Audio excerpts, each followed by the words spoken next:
Point को ही what is a any point बोलते हैं, ठीक है। तो एनी पॉइंट क्या है? General point.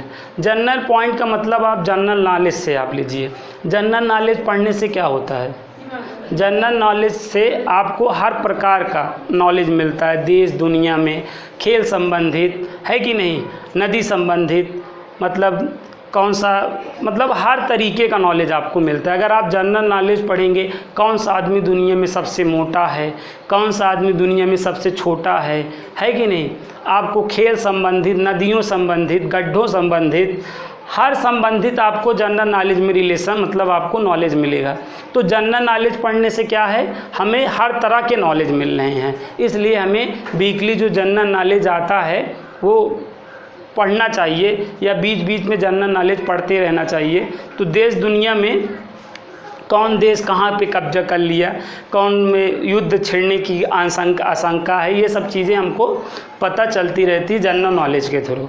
तो मैं यहाँ पे जनरल नॉलेज का बोलने का केवल इतना मतलब है, जनरल नॉलेज हमें सभी प्रकार का ज्ञान देता है। इसी तरीके से जनरल पॉइंट मतलब एवरी टाइप का नॉलेज हमें प्रदान कर रहा है। जनरल नॉलेज से हम एवरी तरह के, हर तरह के नॉलेज प्राप्त कर रहे हैं। इसी तरह general point is not a single point. General point single point नहीं है ना, इट्स रिप्रेजेंट ऑल पॉइंट्स, वो ऑल पॉइंट को रिप्रेजेंट करता है। जैसे आप ये देखो, ये आप जानते हो ये किसका साइन है ना, ये डेंजरस का साइन है, खतरा का साइन है। गुड़ा का तो चिन्ह ये है, लेकिन अगर आप कोई भी कपड़े के ऊपर यही चिन्ह लगा दो तो वो क्या रिप्रेजेंट करेगा? डेंजर को रिप्रेजेंट करेगा। और डेंजर कई तरह के हो सकते हैं, हो सकता हो पुल टूटी हो ना, कोई आदमी गिर गया रहा हो, बच गया रहा हो, तो एक ऐसे खतरा का चिन्ह लगा के चला गया हो, कपड़े में ऐसे बना के गुड़ा का चिन्ह लगा दे, दूर से ही जान जाओ ना कि भैया यहाँ पे कोई न कोई खतरा है, देख दुख के निकलो। यह हो सकता है भूखा शेर बैठा हो, वो शिकार हो गया था, लेकिन जाते जाते ऐसे कुछ साइन वाइन लगा के छोड़ के चला गया, तुम शिकार होने से बच जाओ ना। तो ये जहाँ पे भी साइन लगा रहेगा ये डेंजर को रिप्रेजेंट करेगा। डेंजर कई तरह के होते हैं, तो ये क्या है? एक सिंबल है, डेंजर को रिप्रेजेंट करने का एक सिंबल है। तो ऐसे ही हम लोग जो जनरल पॉइंट यहाँ पे पढ़ने वाले हैं, जनरल पॉइंट क्या होता है? कोऑर्डिनेट में जनरल पॉइंट किससे रिप्रेजेंट होता है? px, y द्वारा रिप्रेजेंट होता है। इसको हम क्या बोलते हैं? जनरल पॉइंट बोलते हैं। ये आपका जनरल पॉइंट है। कोऑर्डिनेट ऑफ एनी पॉइंट यही होता है ना। तो मतलब जनरल पॉइंट का क्या मतलब है? वो कोई भी पॉइंट का कोऑर्डिनेट होता है। तो कोई भी पॉइंट देखो इसी फॉर्मेट में तो होता है। तो x, y it's represent all point, ठीक है। जैसे आप यहाँ पर बात को समझो, ये आपकी कोई लाइन सेगमेंट है या लाइन है, क्या है ये कोई लाइन है, क्या है? कोई लाइन। तो लाइन क्या है? मेनी इनफाइनाइट पॉइंट का सेट है कि नहीं? एक लाइन जो है मेनी इनफाइनाइट पॉइंट का जो सेट होता है उसी को लाइन बोलते हैं, ऐसे, ठीक है ना। ऐसे बहुत सारे पॉइंटों से जो लाइन बनती है, सेगमेंट बनेगी, वही आपका लाइन मतलब कहलाएगी। तो इस पे तो बहुत सारे पॉइंट्स हैं, बहुत सारे पॉइंट्स हैं। इन पॉइंटों को आप रिप्रेजेंट करना चाहते हो, इन पॉइंटों को क्या करना चाहते हो?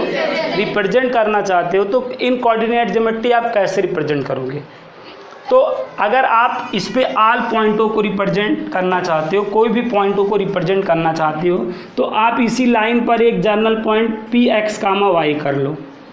तो ये x, y not a single point, it's represent all point. तो ये x, y क्या करेगा? इस पर लाइज हर पॉइंट को क्या करेगा? रिप्रेजेंट कर देगा।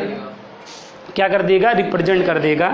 ये इस लाइन पे तो बहुत सारे पॉइंट्स हैं ना, तो ये पॉइंट क्या है? उनमें से कोई भी पॉइंट हो सकता है, उनमें से वो कोई भी पॉइंट हो सकता है। ये वाला हो सकता है, ये वाला हो सकता है, ये वाला हो सकता है, ये वाला हो सकता है, इनमें से कोई भी पॉइंट ये हो सकता है। तो अगर हमें ऑल पॉइंटों को रिप्रेजेंट करना हुआ तो यहाँ पर हमको एक जनरल पॉइंट कहा जाता है px, y टेकन कर लो। तो ये लाइन पर लाइज ऑल पॉइंट को रिप्रेजेंट करता है। हमें यहाँ पे इसकी आवश्यकता पड़ेगी, इसलिए आप इसको समझ लीजिए, ठीक है। जैसे आपने दो पॉइंट को अलग से डिस्क्राइब कर लिया, आपने कह दिया भैया ये पहला पॉइंट x1 y1 है, और ये दूसरा पॉइंट क्या है, x2 y2। अब इसके बीच भी तो बहुत सारे पॉइंट हैं। 2 पॉइंट को आपने अलग कर लिए कि भाई ये वाला तो x1 y1 होगा ना, और ये यहाँ पे x2 y2 होगा। अब इसके बीच में भी तो बहुत सारे पॉइंट है ना, तो उन पॉइंटों को अगर रिप्रेजेंट करना है तो आप एक general point P x comma y लेकर रिप्रेजेंट करेंगे। इस बात को समझ लीजिए। कुछ को आपने डिवाइड कर दिया, कुछ को आपने सपोज कर लिया कि भैया ये आपका पहला है और ये दूसरा है, इसके बाद भी तो बहुत सारे पॉइंट बच गए थे। तो उन पॉइंटों को अगर आपको टेकन करना हुआ कहीं भी, तो आप general point P x comma y करके टेकन करेंगे।